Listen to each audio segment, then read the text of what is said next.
chest. Oh god, okay. I gotta recover from that. Hi. Let's do this. Hi, welcome to Talk Comics to Me. I'm Champenstein. I'm still thinking about a really funny filter that Heather put on, and I'm dying. Like I don't know why I thought it was so funny. Because we had 3 mouths each. I just thought, like, the smile I made just, like, really worked. Hi, I'm Champenstein. And I am Heather. We had 2 weeks together, so we got a lot of comics to talk about, and I think we should just do our thing. Do our Talk Comics to Me thing. Get right into it. We're going to slam it out. Our goal is 27 minutes and 23 seconds. Ready. That's most definitely not going to happen. Unless we just, like, show the book. Next. Funny, I didn't actually get to read this one yet. This is the Batman issue 112. It's the first part of Fear State, which is with the scarecrows and the toxins and stuff, which is, from what I understand, exactly what happened during the Joker War. I don't know, though. I gotta get finished getting caught up. I know it's not necessary because it's per arc or whatever, but this is just it so far. I do gotta say the first page was incredible. I love this artist so much, so, you know, I'll get to it. I've been hearing really good things about it. The few pages that I read just now seem great, so. Batman, everyone. Okay, this is a trade I got a few weeks back out of spite, so, but it worked out for me. It's called Bubble. Just a story about I can't remember her name, of course. Never. Her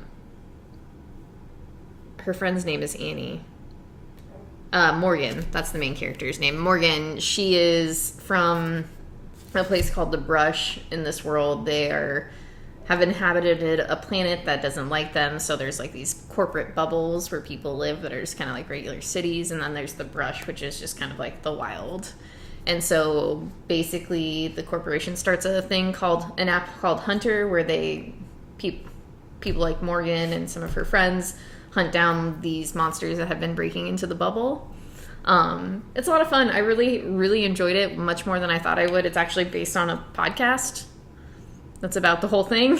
And it's by the people who did the podcast, but I actually enjoyed it way more than I thought I would. I don't know. It made me laugh. There are a lot of really, like, funny jokes about things that, like, I understand, and also a lot of jokes about 311, which just really ruined my brain in a weird way. Perfect for people who live here. Yeah, perfect for people who live here in Omaha, Nebraska, and also are nerds. But yeah, I love the art. I think that was part of the reason I did enjoy it so much, is that the art and colors were really good, and I don't know, just had fun. I'm gonna have to borrow that from you because I want to spite read it too. Yeah, and I think you would like it too, just like with different things. And I really like Mitch. He's another one of the main characters. He's really silly. He's the one who really likes like 311. He's just kind of like, I suppose what you'd call a dude bro, but just like one of those dude bros that's really nice and kind, and also just like every Mitch. Yeah, apparently has like a thick dick, but it's something they say so many times in there.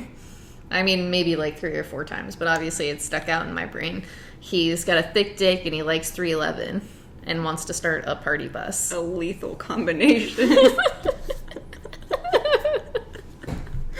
All right, that's all I have to say about that. I think it's worth the pickup, even if you've never read the podcast, never heard the podcast. I've never even heard of the podcast. Yeah, either have I. So it does say based on the smash hit podcast, so I did have to look it up. And guess what? Spoiler alert! Didn't listen to the podcast. What? Okay. What kind of a nerd are you? I know we have a podcast, but I just can't actually listen to podcasts. I'm down to 2 podcasts that I can listen to without getting annoyed, and one of them is only updated every month. So I'm all caught up. It's reasonable. I can't do it. I can't find any like content that keeps me interested for long enough. I can't even listen to myself. I just don't even know what to do. I don't know what to do during podcasts. So if you do know what to do during podcasts, please tell me, because I have a problem like focusing on just stuff talking to me if I don't like what am I supposed to just sit here? I mean, I put them on when I'm, like, sewing. I did it the other day when I was, like, organizing my comics. Yeah. And that was also just a prison abolition podcast, so of course I was able to kind of focus on that because it was, you know, about something I really want to learn about. Yeah. Okay, I'm done now. Okay. 23-27, right? Yeah. What are we at now? 27-23. Batman Catwoman. This is issue number 7. Oh, Come All Ye Faithful. I had that song stuck in my head for I like a how very long time. It's all Christmas themed. Yeah, it's weird when It's you're a Merry Christmas. reading it during the, like, you know, summer months. Yeah. But basically, you know, last issue, Catwoman and Batwoman's Catwoman and Batman's daughter basically straight up asked Selena if she killed the Joker, and Selena was like, yeah, I did. And so this is just dealing with that. The repercussions of her killing someone. Yeah, and honestly, you know, there were some weird art moments here, but I think I love this one. I loved it more than I think I liked all the rest of the Batcat issues, and I feel like it might be an art thing.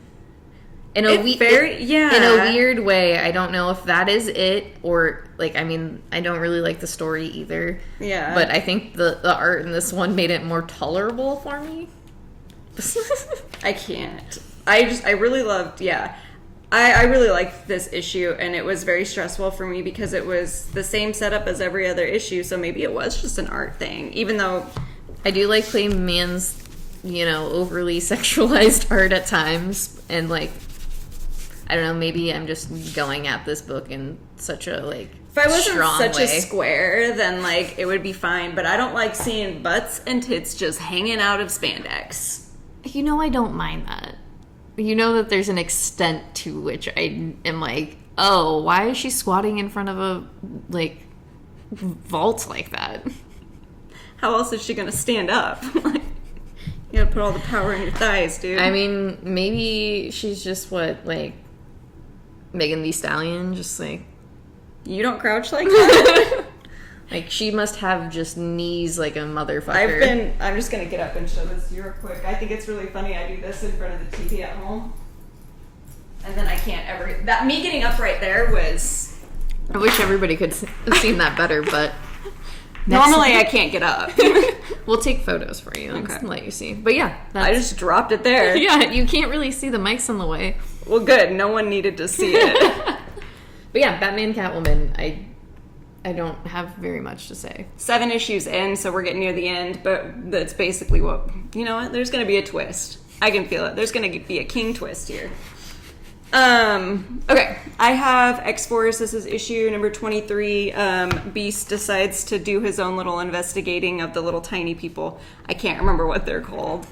The Russian nesting dolls. Yes, the Russian nesting dolls. That's what we'll call them here. The genetically engineered humans that are being made. He gets a piece off of it and is like, what would happen if I just swallow one?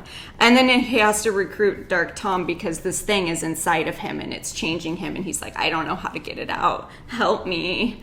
So, you know, he creates his own little tiny human. So there are 2 tiny people inside of Beast right now, which just really made me laugh. What an idiot. Yeah. There was some really good narration in this one from him. Mm-hmm. I still don't have any joy in seeing him in this book, but some of the things that he says was like, okay, yeah, cool. Still a bad person, but... All right, war criminal. Okay. Exactly. All right, I have Black Manta. This is issue number 1. I just got this because I liked the creative team quite a bit, so I was like, yeah, sure, add this to my profile. Chuck Brown's writing it, and Valentine Delandro is the artist. I don't know Marissa Louise, but I do like the colors quite a bit here. Mm-hmm. Just a little Black Manta story, kind of him, I suppose, deciding his own fate between being a hero and being a villain, and like what that means to him. There's obviously, you know, other stuff going on in here, but that was kind of what I took out of it, and I'm excited to read the rest of it. It's only a 6-issue series. That's not bad. I don't mind. It was fun. Like, or interesting. Like, like I told you, I read that Kelly Sue DeConnick Aquaman. That was basically been the only Aquaman I read. But I feel like I know enough about Aquaman and Black Manta that I can kind of, like, get the gist of what's going on. Plus, it's, like, his own little story, so... Yeah. I was just trying to think of, like, what do I know about Aquaman? I don't know shit. I had a huge crush on him when I was little in the cartoon, but I don't think I've ever, like, read an Aquaman book that was just a standalone Aquaman book. Yeah, and it's, the only reason I read that one is because Kelly Sue DeConnick. And even then, I ended up having to drop it because it was just like, I liked it, but not enough. But the art was so good. So good. Rest in peace, my dude. But, That's gonna... I've been making a list of, like, stories that I want to go back and read that people always say, like, you've never read any of those books. Which is most of the DC universe. We'll have to ask Patrick about, like, some good Aquaman to read. Yeah. Because I know Patrick likes Aquaman. I just get so overwhelmed when I think about, like, how much content there actually is, and I don't know where to start. And, like, I say this all the time, I'm not a big DC person, so I don't know a lot of the writers and stuff. Yeah. And so, yeah, it's just been very difficult. So I'm slowly getting in there, but I have very, very rigid tastes, so... Why did my hair just do that? Okay. You ready? Yes. Okay, so this is Momo. Number 3. Number 3. They're just trying to figure out where Momo put all her bones. Mm-hmm. They have a meeting with crows, which I thought was very cool. I really did love that. Yeah, I thought it was incredible. I liked his hat. Yeah, the way that he just, like, whoop, I'm a big bird now. But yeah, they learn more about working together and using their, I guess, shared knowledge of magic and stuff. I really like this book. Yeah, no, this story is really good, and it's a lot of the art, and it's a lot of, like, the story itself, because it's just so, it reminds me of a fairy tale in itself, like, just the relationship between the two main characters and, like, what they're doing, and also just, like, especially with this issue where they talk about, like, trust a lot. Mm-hmm. And I like that, and I like how it's, like, unfolding quite a bit. Yeah, they're from, like, 2 completely different worlds, but they're the same in a lot of ways and easy to relate to. Yeah. No, it's a very sweet story. I am excited to see what happens, and obviously, there will probably be some betrayal. Don't say that. Well, Don't say that. Maybe not, but it just seems like that's going to be the case in the end. It was real. At some point. Maybe just light betrayal. Dark magic betrayal. With the bones. All you gotta do is swallow one of Momo's bones and then it's game over. You become the ultimate witch. Do they not know that's how that works? You just gotta eat the previous witch and then big witch. Alright. Okay. I would like to say before I show this book, I had no idea what this was about. Just needed to stay. So this is 9 Stones. This is a Behemoth book. It was weird as hell, but I did actually end up adding it to my poll. Okay. Because it's only like 4 issues, I think, 4 or 5. But I'm going to try to explain this the best I can, because I walked into this not knowing that it was a pre-released webtoon, like, comic on a thing called Tapas. Right. Something like that. I read a little bit more about it because I was confused. Apparently it's very gay. It's going to be gay. That's what I got out of it, and I was like, cool, I'm into it. So it's about a boy. I cannot remember names. Damn it, dude. Alistair. Same day. Someday we will write these down. Remember, that was the whole reason I got the book. Yeah, okay. I do remember that because I was like, that is the worst reason to get a book. Yeah, of course. Okay, so Alistair's the main, one of the main characters. He is working as a volunteer, I guess, at his dad's grocery store. One of the stalkers there. I cannot remember his name either. I'm gonna call him Nick. He's the one that does, like, the main... Oh, are we just making up names for characters now? Yeah, I figured that's what we have to do in order to seem like we know what we're talking about. So to make it seem like we know what we're talking about. So Nick is the one who does the deliveries and stuff, and you find out that within the deliveries that they're doing, they are also transporting drugs.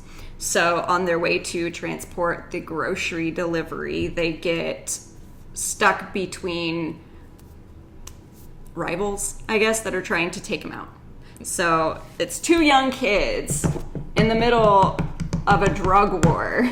In like modern day time? I can't tell. It seems like it, but there's also like some weird like fantasy aspect to it, because I definitely got that vibe from it. So that's why I was like, is it taking place now or in like some other weird world? I don't, it's got to be some, I can't figure it out, because Alistair's also having these like nightmares of a demon, for lack of a better term, trying to control him. So I don't know like how that's going to come into play or anything, but anyway. So yeah, now these two boys, they hate each other. They have to work together to try to get out and figure out what's going on. Then they'll fall in love. Yeah, look at this cover. Yeah, dude. One of the other covers, one of them isn't wearing a shirt. I'm like, how old are you guys? I can't be a part of that. It's disturbing. Yeah, I understand. Okay, so I have Deadpool, Black, White, and Blood. This is issue number 2. You will know that I did not pick up the first issue. I just got this because of Daniel Warren Johnson, because as everybody knows, I very much love him. And he did this cover, which is very, very, very good. It is really good. And then I'm sorry to everybody else who did a story in this book. I only read Daniel Warren Johnson's story because I don't really like Deadpool, like, at all. Like, I don't care about anything Deadpool related. Maybe because my ex-boyfriend really liked Deadpool, but whatever. I'll cross that bridge when it comes over to. I feel that way too. I don't have an ex-boyfriend though. I just don't like Deadpool. So yeah, it's I really love Daniel Warren Johnson's story though. Got me a little weepy, a little teary-eyed, just because it kind of just is one of those things where it's just like, how did you start out in comics sort of deal? And I really were like, how did you start comics and how did you like find me? And I like that idea. I don't really want to ruin it because it's a very small story, but are those the ones that are like 3 pages? Yeah, I just really, really like. I love the way he drew himself himself as a kid. Like I really. There was something, like I said, something about this story that really, like, spoke to my heart, and I really loved it. Like, it was a lot of fun, and I don't know, I always just love Daniel Warren Johnson. He's just always brings a really good book to the table, a really good story to the table. I just really love when people go by their first, middle, and last name. I think that's a very bold move. I feel weird if I just called him Daniel Johnson. Right. Or if I just said Daniel. I mean, I decided that when I, like, publish my first book, I'm going to do full-ass name out there, so no one can question whether or not it's me. I'll just do Dominique Champenstein. Damn, dude, that's good. Just use my middle name, my last name, and then my fake last name. Now I'm going to have to change tunes. We're back on the Edgar Allan Poe train, so... Okay, next we have Nice House on the Lake. This is what, 3? 4. 4, jeez. Is it? 4, yeah. I was like, you're probably right, yeah. This is issue number 4, so... And there's a lot of twists and turns in this book, but basically friends are invited to a cabin by a friend of theirs who is a entity. Don't know what that entity is. They're stuck in the house, and this story is following everything that's happening and them kind of figuring out or trying to figure out what's going on. Yeah, and this book. I love how this story has, like, unfolded. Because that first issue, I was like, what the fuck? Mm-hmm. Like, this is not what I signed up for. I don't know about this. And then as it's, like, kind of, like, gone along, I've like... I wouldn't say I've been hesitant about it, but I haven't been sure. But this issue, like... This and the last issue, like I said, like when I sent you that text, like the way the story is unfolding is just like really interesting and is presenting itself in just like such a way where you're like, all right. I just keep thinking about, like, the ulterior motives for him, because it starts off with you thinking that the reason he did it is because he was, like, trying to save them to, like, because they're his friends. They're people that he's known for years. But then as you keep going, in my mind anyway, I'm like, well, because of the restrictions that they have with certain things, like, is that really why he did it? Yeah. There's got to be another... And I feel like I finally figured out that this is each one of their symbols, and so each issue is going off of, like, them. Like, because every issue is focused kind of on a person within the house and, like, what they're doing to kind of solve the mystery of what's going on. And I don't know if you've been paying attention to these at all, like, in the beginning, how this takes place after the events of all of this. I just, like, every time they do that, now I look to see what's going on, so this is where they were. And I'm excited to see how they got to here. Yeah. Because his leg is all messed up. Like, it's just really good. It's just a nice, like, subtle future, like, post-apocalyptic horror story thing. Yeah, the way the horror works is very strange, but I would say horror for sure. I love the art. The art is so good. And the colors, like, really do such a great job of, like, bringing out, like, the story itself. Just a really, really good book. Really good book. I would highly, highly suggest this to anyone, honestly. And especially since it's almost October, most definitely should try to pick it up. Spooky times. It's real good. Super good. It's September, so let's get spooky. Oh, I was ready back in June, baby. I mean, yes. We haven't stopped reading horror comics. Never. Like, we're going to take a break from that just because it is in October. Who are you? Jokes on all of them. Might go home and watch my favorite slasher tonight. Oh, yeah? What's that? I don't want to talk about it. Probably just Hellraiser. I don't know yet. I can't decide. God, you fucking asshole. Alright, so... And you know I can't say anything right now. I know. That's why I did it. This book is damaged. You pulled a damaged book for me. This is a book I haven't read. It was the only one. No, I know. I don't care about this book. This is Helm Greycastle. That sounded really harsh because the idea of the story is actually really cool. I was not too interested in the first one, so I kept getting them since this is the last issue. There's only 4. And I just never had a chance to get caught back up. So I can't tell you what's been happening in this, but this is the book that is in a fantasy world, but also includes Aztec culture?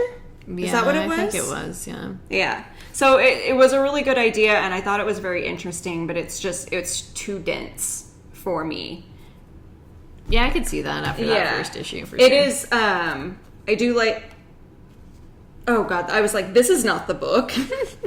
They do have, like, D&D stuff in the back, which I think is really cool, and a really good map. So that is a good map. Yeah. So I will get back to it. It better be the end. I have to take this off my poll. I'll get to it at some point, but I haven't yet, so sorry. Are you ready for me? Yeah. All right, I have Eve. This is issue number 5. This is the last issue. They should have made it 6 issues, so it could be Eve 6. Yeah. That's actually really good. Yeah. I'm very proud of you for Thank that. you. I wish I had thought about that. I'm a little jealous. That seems like a joke I would have thought about. Yeah. I'm channeling you today. Damn, dude, that was good. I don't even know if I want to talk about this book anymore. Next. But young girl has been put in charge of saving the world. And I love this book. Like, I love the art. I loved the story. The story was so good. I loved seeing, like, a young black girl be the hero of the story without any other, like, weird undertones going on. And she didn't even have, like, any outside influences. It was just it was her. Yeah. And then it was also, and there's other aspects of it, because it's like, yes, it was just her, but she also has help in a weird way, but it is also just her. It was so good. And I really loved Victor Laval. I'm trying to do Spanish with the double L's. I loved his author's notes in the back, and especially, like, here he talks about like his old, like some of his old stories, and then like why he came up with Eve. And I don't know, I just really like that he did that in the first one and this last one, and it really brought together everything for me, and I liked it quite a bit. Good. Just a good story. Yeah, it was definitely a book. You know, like I just read that one issue off the wall and ended up just being like, yeah. This is a book for me. Yeah, I just read the first one. I didn't get a chance to read any of the other ones, so I'll have to borrow them from you. Yeah, I would definitely let you borrow them. I think you would like it too, just because it's like quick, and it's, when fun's not necessarily the right word, but fun at the same time. Entertaining. Yeah, I really, really liked the first one, so. I do like seeing the, like, you know, the steps that she went through.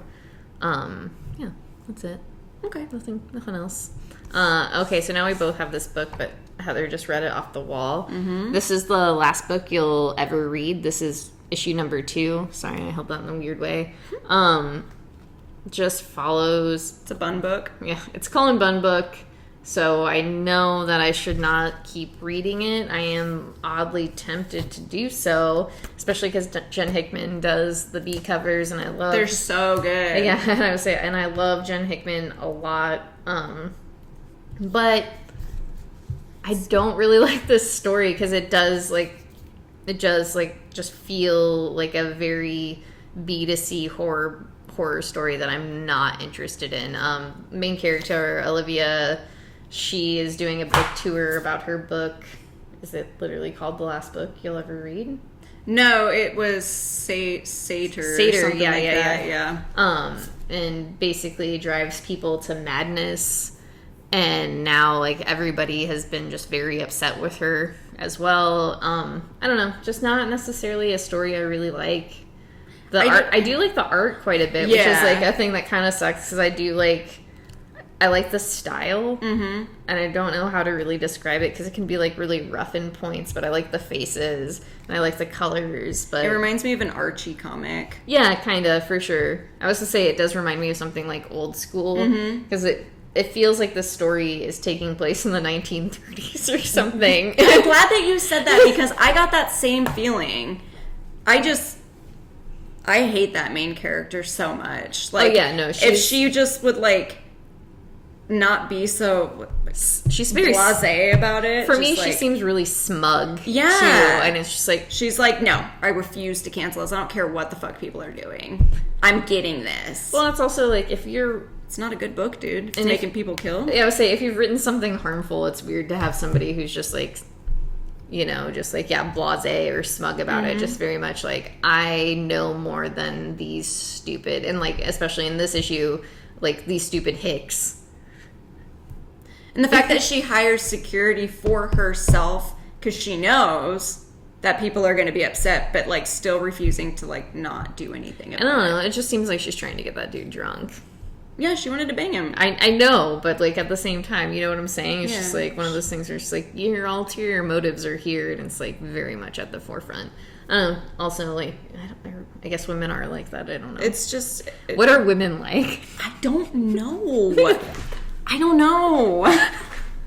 Anybody, if you know what if you know what women are like, just send us an email. Talk comics to me.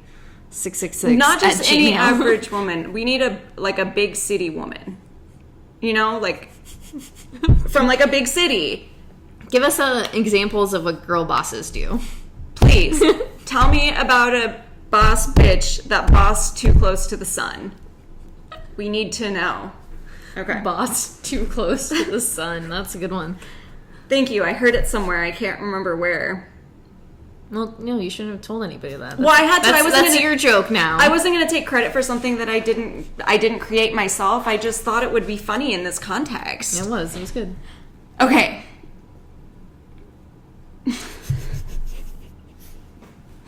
I have Ordinary Gods. This is issue number 3. This book is so... I can't... You're still reading it. You know, I know. So I read the second one at work today and then read this one because I couldn't find my second issue anywhere. It's because it's downstairs in my box still. That's I swore I bought it. Yeah. Because they were, damaged or shorted or something? Yeah, we didn't get them at all. Yeah, and I swore I had bought mine and taken it home, but I think I might have just, looked at it and then put it back. That's so nice. A book! So basically, main character, is his name Christopher? Is that where I got it from? It's gotta be. No, once again, that's our friend. We have a friend named Christopher. We really do. Christopher! Okay, so the main character, Christopher, watches his entire family get murdered by his younger sister, and he finds out that he is some sort of vessel for a god that had fallen previously, and all the gods are being awakened. But you want to know the best part that just, absolutely killed me, where I almost set this book down and said, I'm never reading this again. They are different reincarnations, so they've been alive at different points in time. His previous... So it's kind of like Wicked and Divine? A little bit. It's just the gods that take place aren't like gods. I'm just using that for lack of a better term. So the person who he was previously... Joseph Stalin.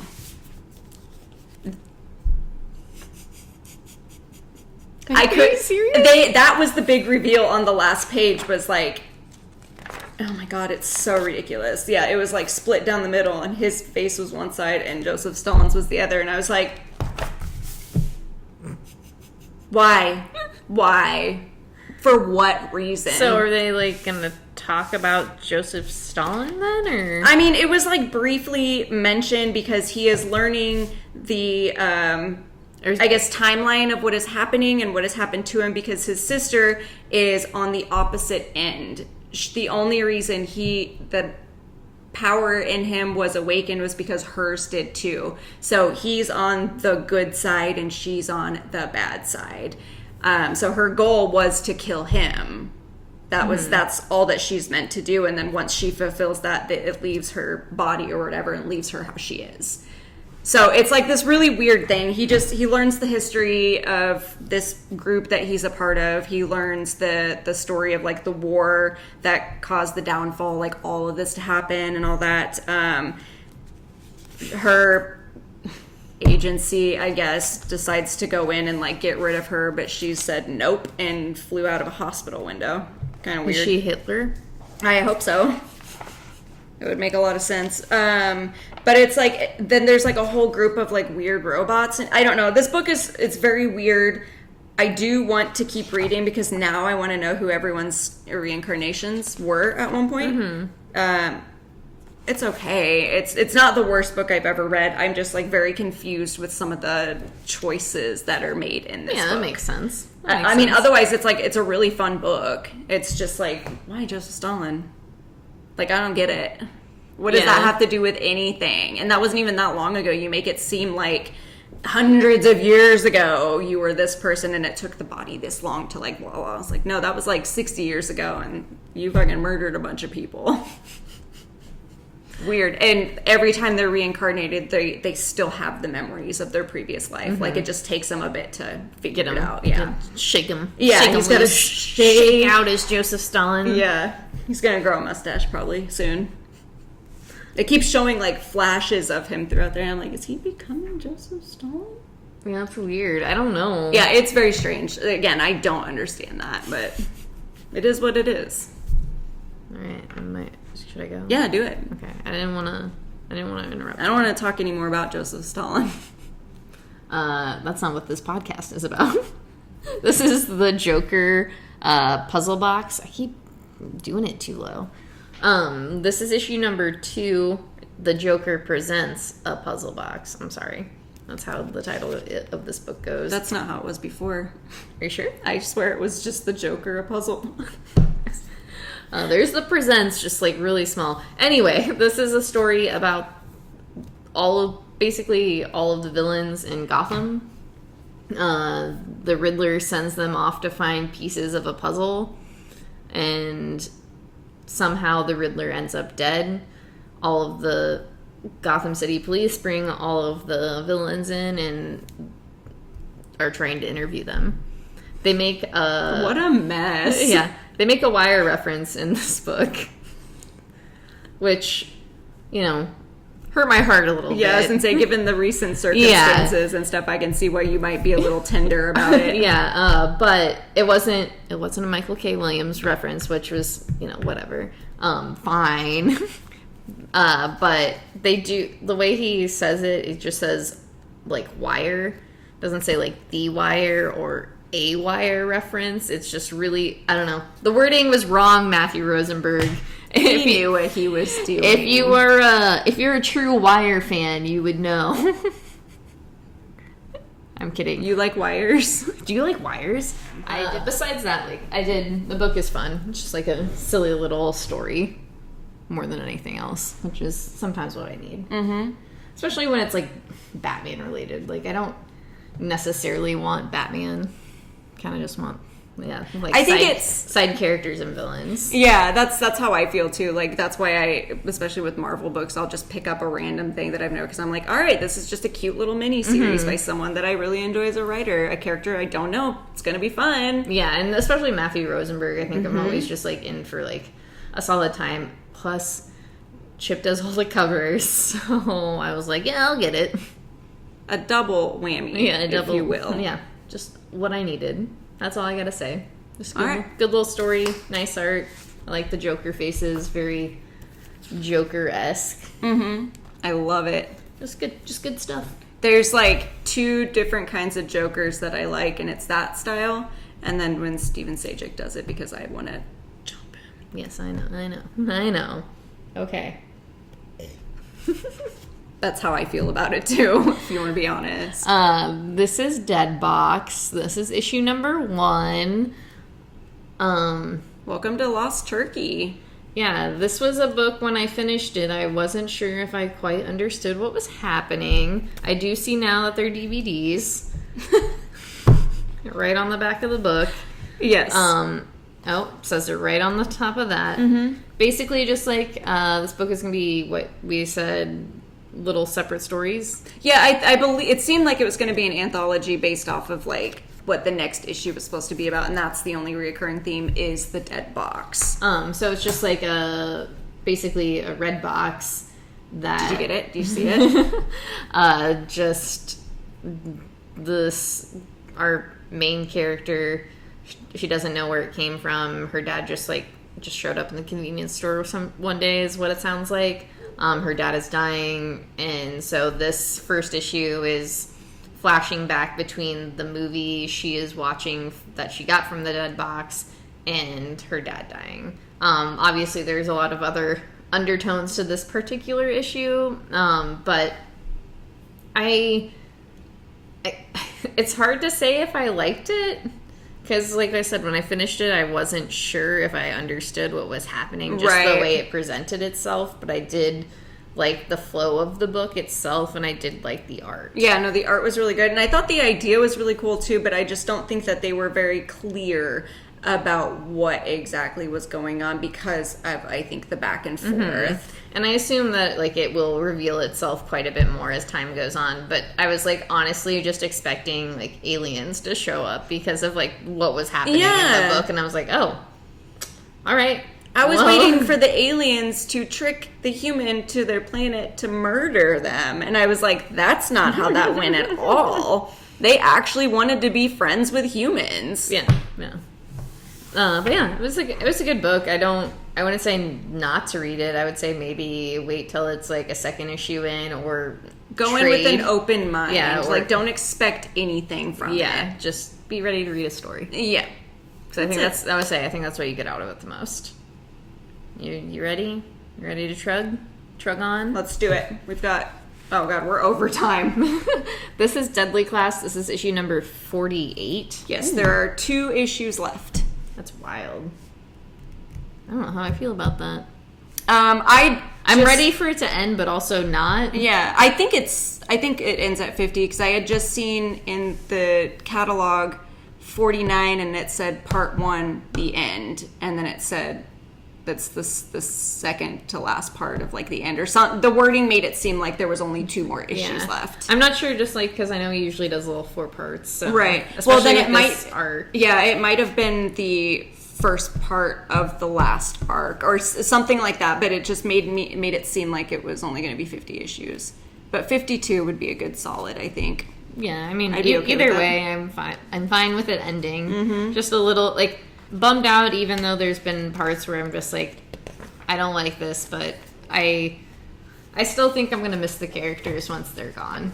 In all complete honesty, as much as I hate Marcus, I think I'm going to miss him. My baby boy. Yeah. This issue just kind of deals with Marcus finalizing his plans and going through with things, and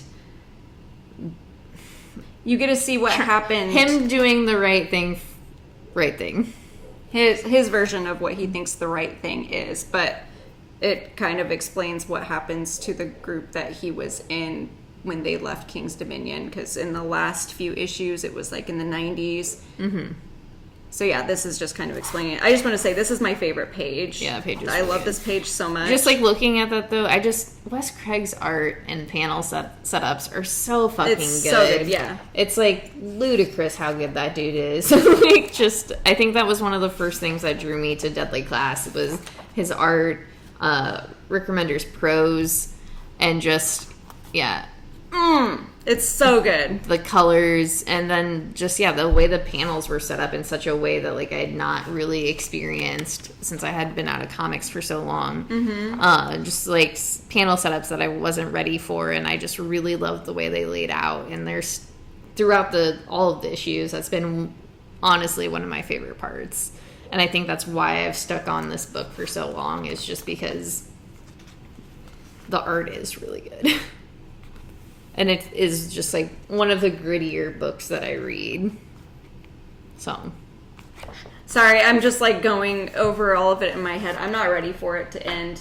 Like you said, I am, but I'm not. Also, yeah, it's just, like, there's so much character in it. Has a bittersweetness to it. Mm-hmm. But I think, like we talked about this last time we read the book, or last issue, is just, it has to end. Mm-hmm. Like, Rick Remender's so good about ending his books, and also we've hit a point where it's hard to do anything else with these characters. Like, we've seen what they can do, we've seen them grow and or not grow, and it's like, what else, where else do you go from, like, you know, even them in the woods with that last story arc before this? It's just like, at what point, like where do you end it? And I think this is a good point, personally. Like, sad, yes, yeah. But I think that I'm reserved and ready for it, and, you know, when it's done, I still will be very sad. I did finally come to a decision about what I think is going to happen in the end, or what I feel like makes the most sense. I do think that Saya is going to kill Marcus, and I think that because we've seen several times now what he will do for her. And I think that he's had multiple times to kill her, and if it comes down to them, he won't be able to do it. Well, and especially the way, like, this ends. Yeah. And that's kind of what, like... And what happened the issue before exactly. this. I think that he's a big piece of shit, and I think that anyone else, he wouldn't hesitate, but I think with her, because of, like, that bond that they share, he won't be able to do it. Well, it's like one of the first people that, like, he ever met and kind of supported him, and like, and he's killed all the rest of his friends, like, either on purpose or on accident. Like, he's kind of led them to their deaths in a weird way.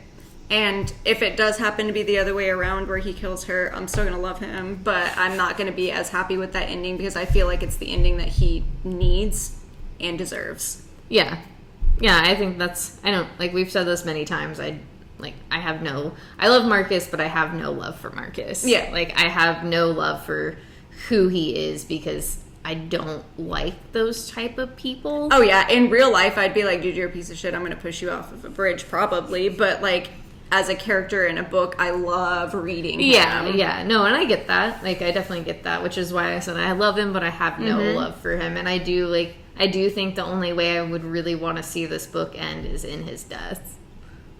I think it'd be very satisfying. It's just, like, poetic justice, I guess. Because in the beginning, you're, like, rooting for him, and you're just, like... so hard. Yeah, you want so him to long. just be so good, and for even, like, despite the bad things he does, he still has, like, potential, but then you just kind of, like, the deeper you get into it, it's like, oh, so you're actually just a piece of shit, and we were rooting for you this whole time, not knowing that you weren't ever going to change, and you're just selfish and self-centered, and you don't care about anyone else, despite all of the love that you get from people.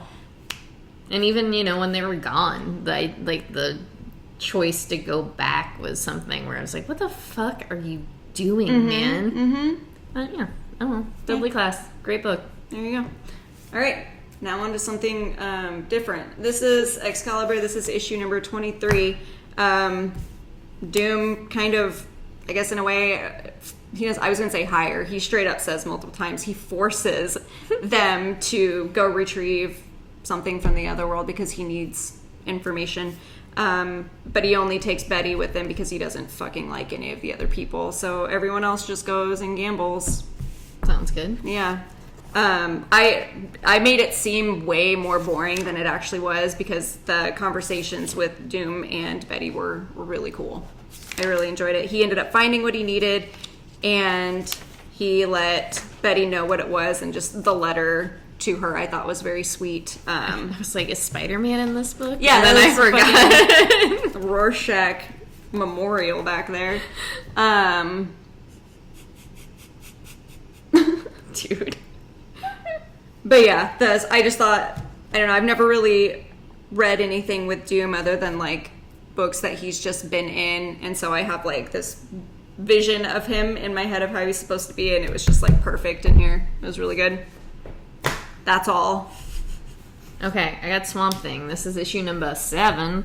Getting close to the end. Getting close to the 10 end. issues? That's weird.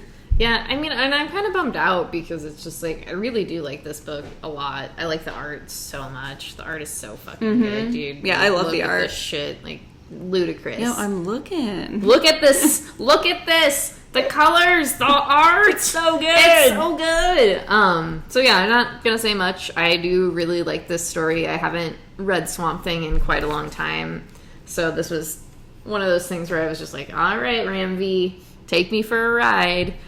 And I've really liked it. Like I said, the Suicide Squad thing, I was like, I don't fucking know about this. And I really do. I do like how it's like been worked into the story in a way.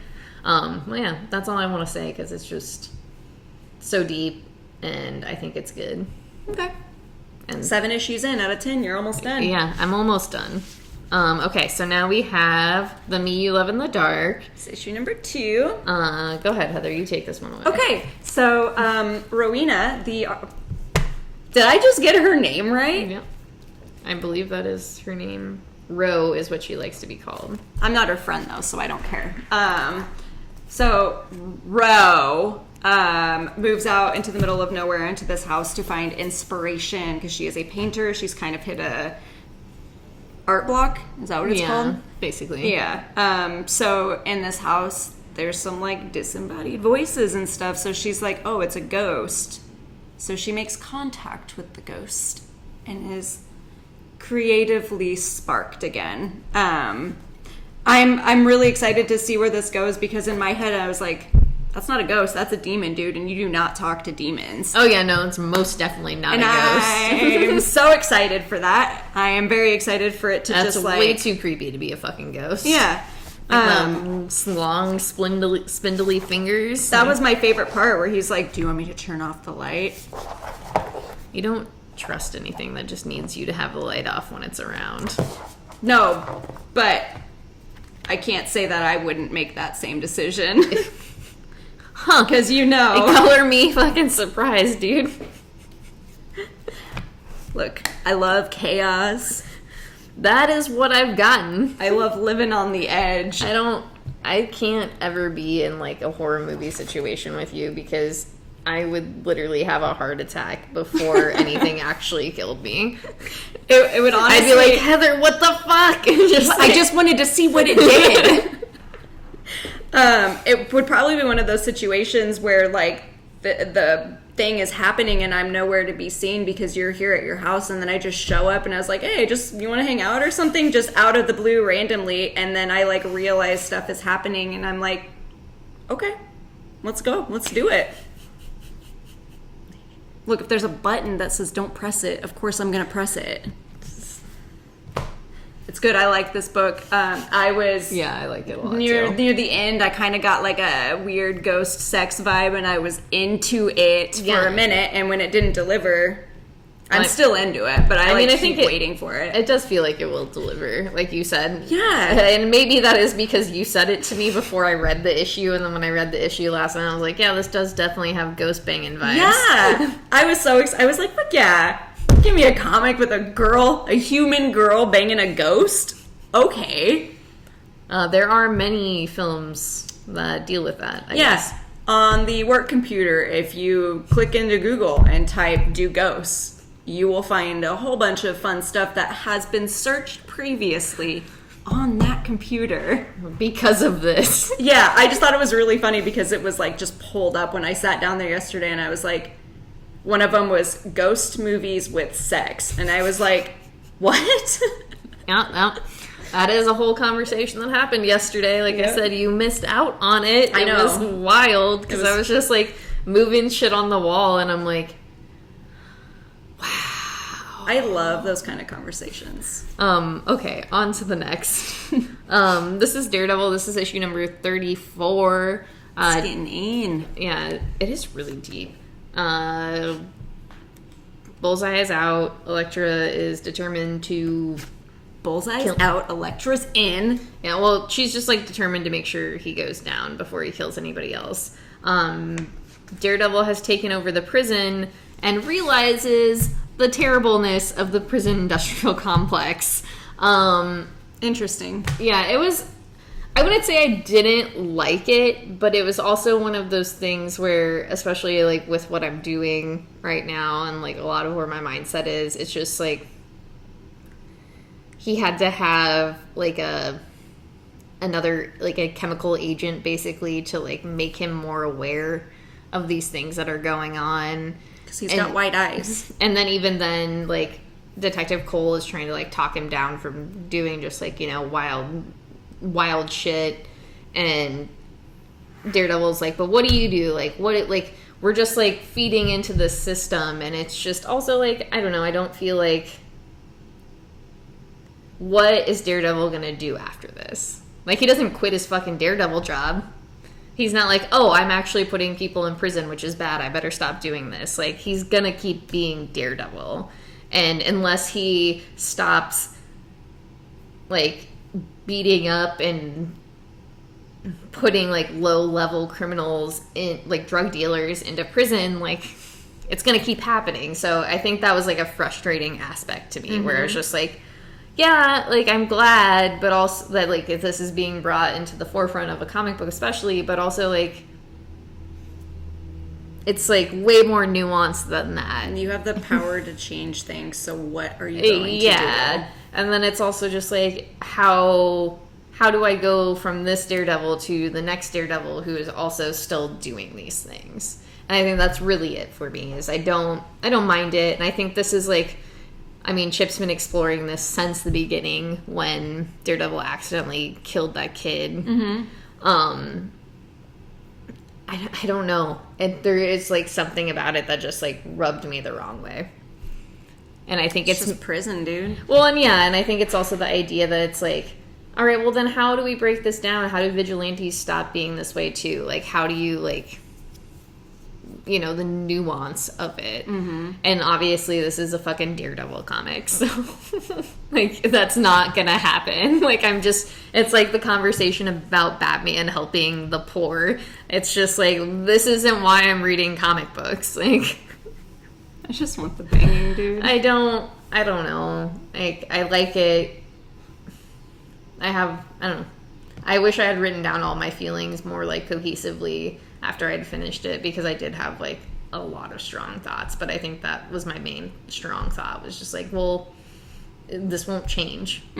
Like, this won't change. It's not like unless the next story arc is Daredevil bringing down the prison system and mass incarceration, then like, what the fuck? I wish I knew how to draw, like, because I would pencil up some sketches. Is that what they say? Yeah. And I would send them straight to the Daredevil factory, and I would say, make this. It's already done. You don't have to do anything. Yeah, but print it. But you know what I'm saying. Yeah, no, exactly. I know exactly what you're saying. I would jump on that story arc. I think it would, yeah, but nobody else is gonna like that shit. All right, so next we have May's book. This is issue number 1. This is a new Jeff Lemire joint. Yes, this is the story of a man who is grieving the loss of his daughter. This is definitely going to be one of those sad Jeff Lemire books. So I think if you do read this, be prepared for that. Because even if in this issue with its very like startingness to it and the very supernatural-esque-ness to it, really heavy. Yeah, it's I don't know, a really accurate portrayal of the monotonous of life when you're grieving the loss of someone. Oh, for fucking sure. Which I think, I know it's weird. The colors helped a lot with that too. Just not being able to find anything pleasurable, I guess. Yeah, like enjoying. And you're also just kind of going through the routine of right, it. So you're not paying attention to anything else, and he keeps like remembering or trying to remember things about his daughter because it's been so long, but he can only remember the sweater, and so that's like the reoccurring thing that's coming up in the book. I really liked this. Oh yeah, it was really hard to read. Just seeing someone in this pit of despair and like not being able to do anything about it, because it's like, dude, you're a comic book character. What do I do to help? Yeah, no, I can feel that. Did you read Jeff Lemire's author's notes at the back? Okay. Those were really great. I would like to mention, because he talks about how he was really influenced by David Lynch and Haruki Murakami in this book. And I think those influences definitely, once I read that author's note, I could feel that, and it definitely had a tone of like Murakami for sure in it. And I really did like this book a lot. Like I said, it's really heavy. I like Jeff Lemire's art is always something that's always really enjoyable, especially when he's doing stories like this, like Royal City, for instance.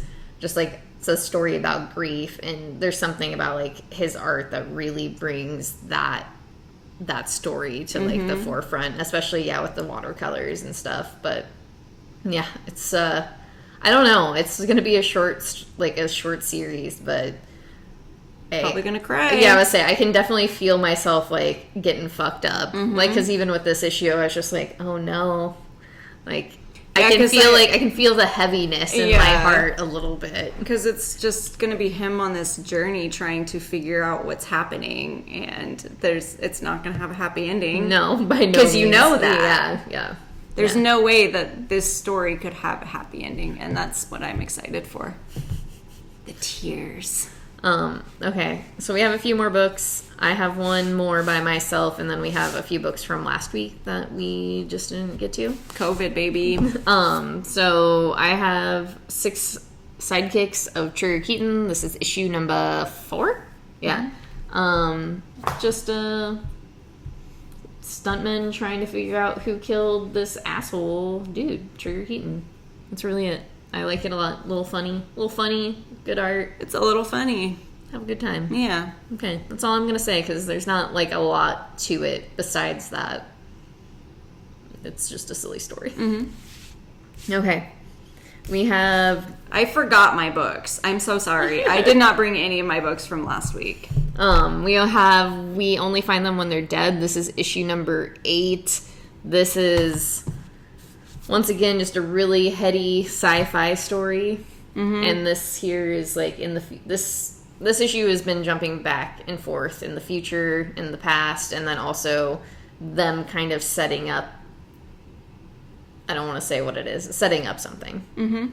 So. Yeah, and I don't know. I'm Malik.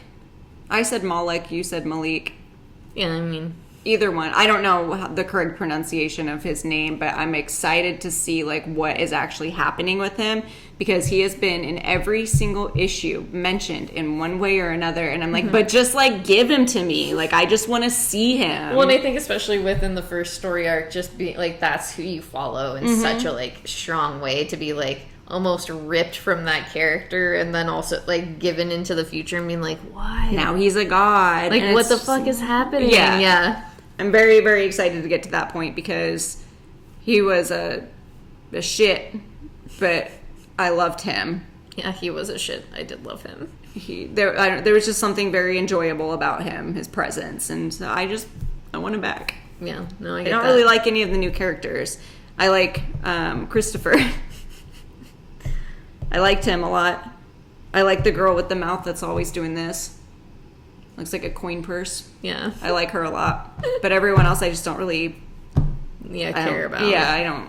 Not like where in the first story arc it was like every single person I was like, oh, I love them. They're great. They're fantastic. Because you got to know them all. But in this, it's just like you're kind of thrown in. Well, and I think not only that, but like there's something like disingenuous about like a lot of these new characters. Like granted, they are doing very disingenuous things. But like they don't... It doesn't seem like they're doing it for the right reason, but I guess we don't know what that reason is, so it's hard to really say that. Yeah, it's very I'm confused. I'm very confused. I mean, this book is just like so oddly dense, even like with issues that don't have that many words. You're just like, I don't know, I think I got it. Every time I think I have it figured out, they throw in one of these issues, and I'm like, what year is this? I don't know where I am. Yeah, it's a good book if you like sci-fi, especially like very, very, very heavy. The art is very good. Beautiful. So good. So good. Okay. Not last. This isn't last. Almost. Next, we have The Witcher. This is Witch's Lament. This is issue number 4. We figure out like what's going on with the cult. The cult, yeah. The cult of witches. And Geralt's kind of put to the test and also used. Fucking fool. But he ends up he comes out on the other side like he always does. And then I think he ends, basically saves the day like as he should. Because he kind of saw past what was happening and was like, let me rectify this right now.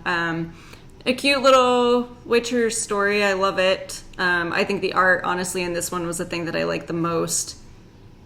Yeah. But it was really good. I did, like, oddly really enjoy this story. I think I liked this last issue, like, the most. Yeah, it was really, because in the third issue, it's where you thought it was all figured out, like, everything was taken care of, and then in this one, it's just like, no, not quite, there's more to it. I definitely agree with that. Yeah, I have loved all of these little Witcher books that I have finally picked up, so. They're fantastic. Yeah. Our boy G. There he is. He's coming back soon. 100 days, apparently, is what the Witcher Facebook told me today. For the revamp of Witcher 3. The second season. Oh, is it 100 days? I guess it is. It comes out in December. Yeah. I just saw 100 days, and I was like, oh, that must be when season 2 is coming out. I just know that they're doing that, like, Witcher 3, like... Oh my god. The new version of it. I want them to redo the second game, like, remaster that, because if I could see Yorvath again and, like, just have him look good... they could just, like, make a new Witcher game. They could do that, and they could just be brand new, remastered, and have a new version of Yorvath, and we would, like, all win. Thank you. Please do that. You know we love The Witcher here, and then help us. Yeah. All right, you ready for this? No, but let's do it. Okay. I know we'll probably end up doing a full... I know we have to. Yeah, because I don't want to say too much about it to spoil it, because I do think that is something that everyone does need to read. In my personal opinion, this is one of the best books I've ever read in my life. This is The Many Deaths of Lila Starr. This is issue number 5. This is one of the best books I think I've ever read. By Ram V. Felipe Andrade. Does the art, and the art is so good. The colors are so good. The story is absolutely wonderful. This issue, you're kind of each issue you're kind of following like almost an object that death is around versus like death herself. And this issue definitely focuses on death herself and I'm trying to think of the right word. Death dealing with death. Yeah, I was gonna say, it's hard for me to think of what to say about it without completely spoiling what happens in this issue, because I have a lot that I want to say, but I don't want to say it. The few things I do want to say is definitely has Day Tripper vibes. Ram V did post like a kind of a mood board. I forgot to respond to that when you sent that to me on Twitter, and he did put Day Tripper as one of those influences in this book. And I don't think it's overly done, but I think it's something like you can see. And I like Day Tripper. It deals with life and death and how that affects the ripple effects it does in people's lives and how people really deal with those things. And I do, like, when I came out of this book, I was obviously bawling. It hit me very, very hard. But it just makes you think of, like, the things you've loved and lost, and then makes you appreciate all of those things and just having life. Life sucks. Life sucks so hard. And I think this book tries so hard to make you see that little silver lining. And I think that is incredibly important given today, life in general, just everything, to really like appreciate those little moments, those little things, and the people that really make a difference in your life. I don't know. That's really what I took out of it. And I think I did really good. I think it's a really beautiful book and a very, very beautiful story. And I'm just glad I got to read it, honestly, more than anything else. Yeah. I don't know. I love the complicated relationship with death and just life and stuff that's in it. I thought, I don't know. I'm like about to cry again. Yeah, no, that's why it's like I'm really proud of me for not doing that. Yeah. That's why I just couldn't say anything, because I was just thinking there's so many good, so one of my favorite things when I read books is I always highlight specific sayings in there that I really like actual novels. It's just something that I've always enjoyed doing, and I also write them down like on pieces of paper, things that stick out to me. Mm-hmm. And in this book there were so many things that I wrote down because they were just so, I can't pronounce the word, poignant. Poignant, yeah. There it is. They just hit really hard, and I feel like this book in general, I don't know, helped me live better in a way. It's good. No, and I think that's a gorgeous way to put it, because yeah, and I shared the few things that were really meaningful to me in this book, and it does just make me want. Oddly, yeah, makes me want to live. It makes me want to experience any moment I can. And with, you, Chris, anybody that's my friend, Christopher, he's the theme for tonight. Just anybody who means something to me. And I think it's also, worth being telling those people that they're meaningful to you. Mm-hmm. And that's not necessarily what this book is saying, but I love it. It is very good. Recommend it. 10 out of 10. Yeah, 10 out of 10. For everyone. You will cry. Absolutely. If you don't cry, you're some sort of fucking monster. I was a mess. Yeah. I don't cry over comic books too often. I get a tear every now and then, but I was full on my couch just sobbing. So glad my husband wasn't home. My dog got so nervous, she went upstairs because she doesn't like when I cry. The fact that I read that at work really fucked me up just because I had to work the rest of the day. Mm-hmm. That's why I just kept sitting in my own brain, doing work stuff and just being I can't do this. That's probably why I had such a hard time with We Only Find Them When We're Dead, because I tried reading that directly afterwards and I was on the couch going... just tears clouding my vision, and I couldn't think of anything else. Yeah. It's hard. Yeah. So yeah, please, this trade comes out in January, the end of January, and I grab it. It's just as powerful as Day Tripper and just as meaningful as Day Tripper, and it's its own story and it has its own life, and it's It's beautiful. It's beautiful. And that's all we got. We got to go. We went way longer than we wanted to. Yeah, like almost a whole hour over. I gave us a 27-minute deadline, and we just blew it. So go support your local comic book store, support your local libraries, support your friends, live life to the fullest. And, like I said, life sucks. Shit is awful. But share it with people you love. Yeah, do share it with people you love because that makes life just that much better. We'll see you on the flippity flip.